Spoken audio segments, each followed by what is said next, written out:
हमारे यहाँ फर्नीचर, पलंग, सिंगारदान, सोफा सेट, अलमारी, dining table, fridge, computer table और दीगर कंपनियों के फर्नीचर दस्तियाब है। एक मरतबा तशरीफ लाकर खिदमत का मौका दे। प्रोप्राइटर मौलाना शबीर साहब, deluxe furniture mall and home appliances, fruit market के सामने, माल्टेगिरी रोड, कामठा, नांदेड़।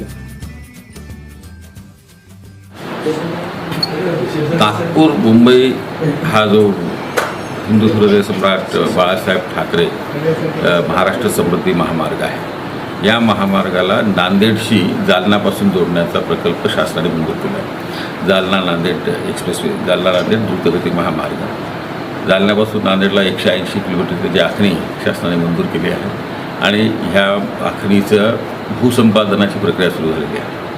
हा महामार्ग कालबद्ध पद्धतीने पूर्ण करण्यासाठी त्याला गती यावी म्हणून इथे तिन्ही जिल्हाधिकारी, हा महामार्ग ज्या जिल्ह्यातून जातो, जालना, परभणी आणि नांदेड, ह्या सर्व जिल्हाधिकारी, सर्व उपजिल्हाधिकारी, सर्व तहसीलदार, लँड रेकॉर्डचे सर्व अधिकारी ह्यांची चर्चा करून त्यांचं प्रशिक्षण वर्ग आज घेतलेला आहे। या जिल्हाधिकारी पण उपस्थित होते आणि पुढच्या 4 ते 5 महिन्यामध्ये ही भूसंपादनाची प्रक्रिया पूर्णपणे मार्गी लावून जमीन ताब्यात घेण्यासाठी काय कारवाई करायची ह्याबद्दल आज चर्चेसाठी बैठक घेतली। भूसंपादनामध्ये पहिला जो टप्पा असतो तो टप्पा असतो मोजणीचा।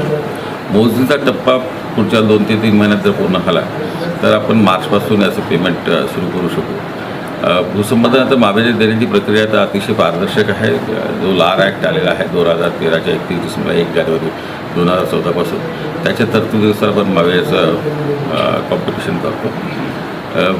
त्यातील जो सेक्शन 26 ते सेक्शन 30च्या तरतुदी आहे त्यामध्ये रेडिरेक्शनचा जो दर आहे त्याच्या 4 पट आपण देतो आणि सहमतीने जर लोकांनी हा दिला जमिनीचा ताबा तर त्यांना आणखी 25% वाढवून त्याचे 5 पट जमिनीचा मोबदला मिळतो। अस्सलाम वालेकुम, मैं अखिल मिर्जा। हमें उम्मीद है कि आपको हमारा चैनल अच्छा लगता होगा। लेटेस्ट न्यूज अपडेट के लिए देखते रहे नांदेड़ उर्दू न्यूज, और न्यूज के पसंद आने पर लाइक, शेयर और सब्सक्राइब करना ना भूलें।